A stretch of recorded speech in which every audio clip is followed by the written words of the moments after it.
Ah merde. Bon bah salut à la compagnie. Ce soir je vais à l'anniversaire du village moto à Nantes là. On a une petite tripotée de motos sympa. Il y a de tout, il y a de la 125. Il y a du DX6R comme moi. Il y a du débutant, du confirmé. Ça fait vraiment plaisir. Ce soir du coup il y a du stunt. Alors, je sais pas s'il y a un concert, en tout cas c'est le village. Bon, hein, pour acheter, regardez donc ça, dépenser vos petits sous-sous pour équiper vos belles, faire du tuning. Ouais, je pense qu'il y aura un peu de monde.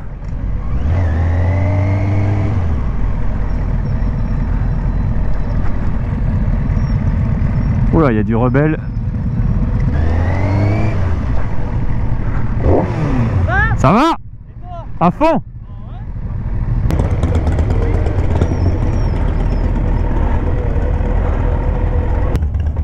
Ah, fait chier. Ah, je suis en prise. Ah, merde. La vilaine. Ah, bah ça, je sais ce que c'est. C'est ça, là.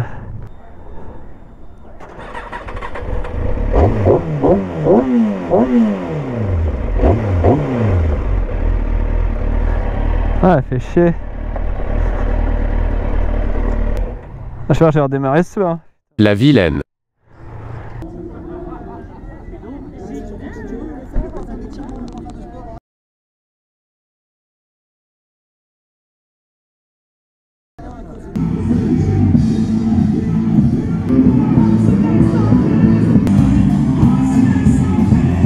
Vive les traces de doigts.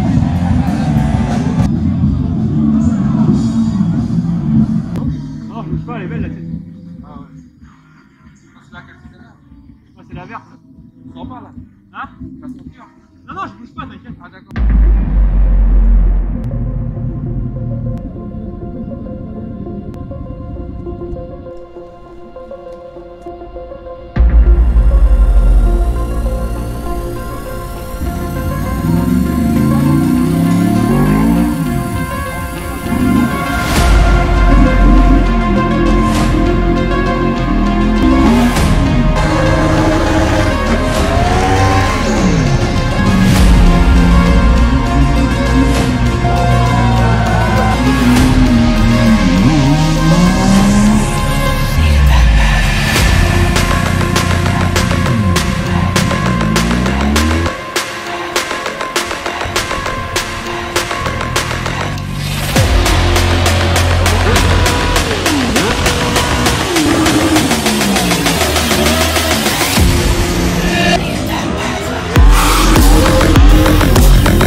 Il a 50 pistes, regardez ce qu'il envoie encore sur la piste. Rien que ça mériterait encore une salle et un tonnerre d'applaudissements s'il vous plaît.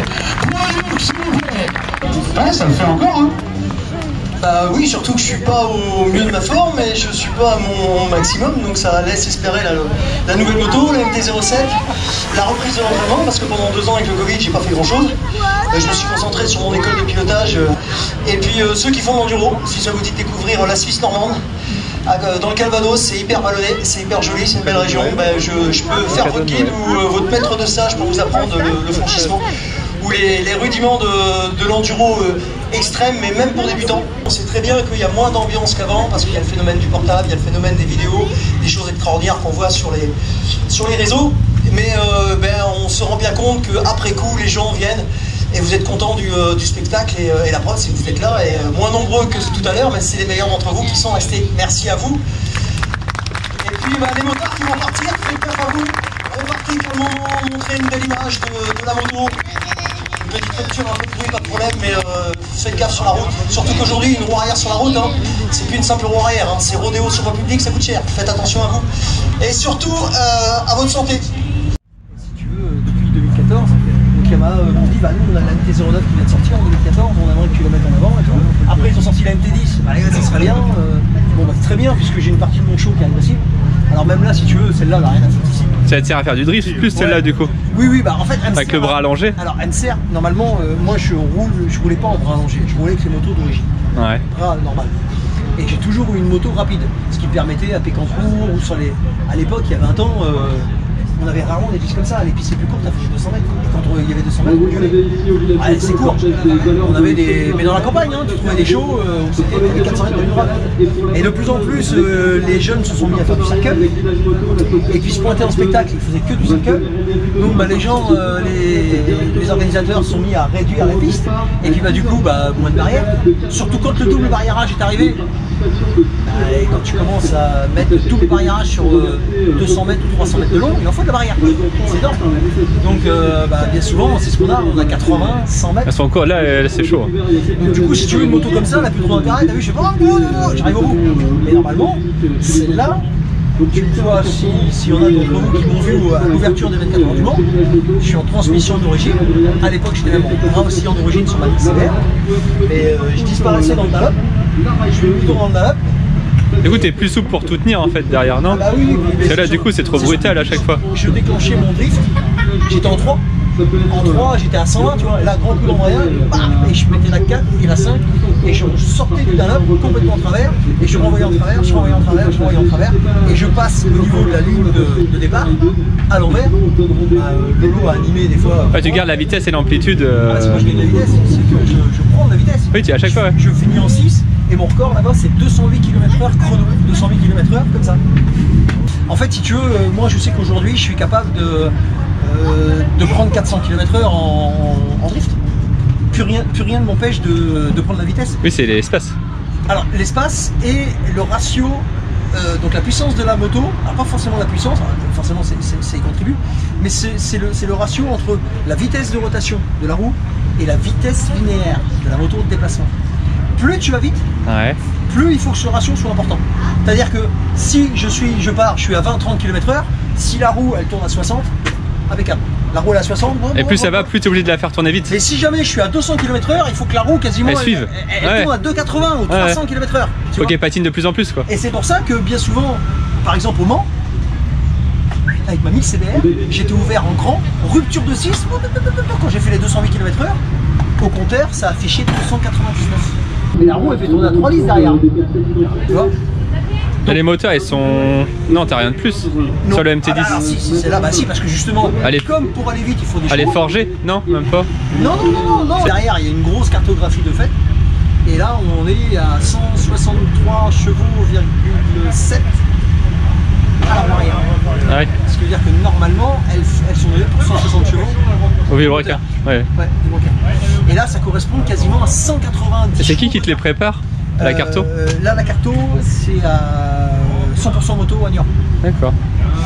Mais c'est surtout qu'après, tu fais quand même ce que tu veux. C'est-à-dire qu'il y a l'aspect, le nombre de chevaux, mais après, comment ils arrivent. Est-ce que tu veux une moto exploitable? Dès les bas régimes. Voilà, avec une moto qui est douce et souple. Ouais. Et là, moi, je voulais un truc qui marche, les gars. Et du coup, là, mais après, ça roule à quoi? Ça a mélangé à l'éthanol, il y a un truc, non même pas? Non. C'est que l'essence, tout court. Ouais. Après, il y a moyen de faire beaucoup mieux. Non, mais si tu dis que tu fais du drift à 300 entre guillemets moteur. Alors celle-là, je sais pas, il y a quand même. Maintenant à 190 chevaux, avec la 1000 CBR pour pouvoir aller vite, j'avais la multiplication d'origine avec une dent de plus au pignon. Non pas une dent de moins, une dent de plus. Si tu as la démultiplication d'origine et que tu prends plus de tours, elle ira toujours à la même vitesse. Les chevaux feront que tu atteindras la vitesse maximum beaucoup plus vite. Mais moi, l'intérêt, c'est d'augmenter la vitesse de pointe de la moto, la vitesse de rotation de la roue. Donc là, l'intérêt, c'est de mettre une toute petite transmission derrière de façon à ce que la moto, au lieu d'aller à 300 km/h, elle puisse prendre 400. Gros pignon, petite couronne quoi. Plus. Gros pignon et petite couronne. Ouais. Voilà. Et là, du coup, si tu as les chevaux et le couple pour emmener cette transmission, parce que forcément ça va soi, hein, pour emmener cette transmission et que la roue derrière, tu arrives à la faire à tourner à 500 ou 600 km/h dans le vide, ce qui veut dire que là, je vais pouvoir avoir un déplacement linéaire aux alentours de 400 km/h. C'est possible. Avec ça? Non. Bah si, bah si, bien sûr, si j'arrive à mettre 500 chevaux dedans, je mets 500 chevaux dedans et j'arrive à faire tourner la roue à 500 km. Donc t'as un projet en cours? Non, même pas. Non, parce qu'après, si tu veux, on rencontrait le problème des pneus. Comment on supporterait les pneus? Si tu veux, la roue dans le vide, même avec les chevaux qu'il y a de là, si je mets une toute petite couronne derrière, on est capable de faire tourner la roue à 500 km/h. Mais le pneu, est-ce qu'il supporterait l'effet gyroscopique, l'effet... déformation? Oui, il se déforme, il s'allonge, bah oui. Tu vois pas, il pourrait péter, il faudrait des pneus spécifiques pour enlever cette vitesse. Après, l'équilibre du bras oscillant, c'est toi qui as la dimension, ça joue.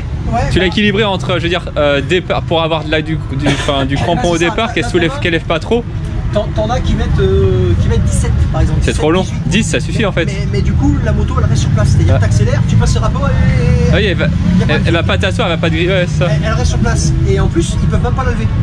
Même avec un pneu neuf ou quoi, même sous gonflé. Et toi qui fais beau, enfin du coup tu fais beaucoup de spectacles comme ça sur des pistes courtes. Non, mais long, ça dépend. Je suis dans une catégorie où c'est plus dur de drifter, mais par contre si je veux pas drifter, je coupe, je veux la lever, elle lève.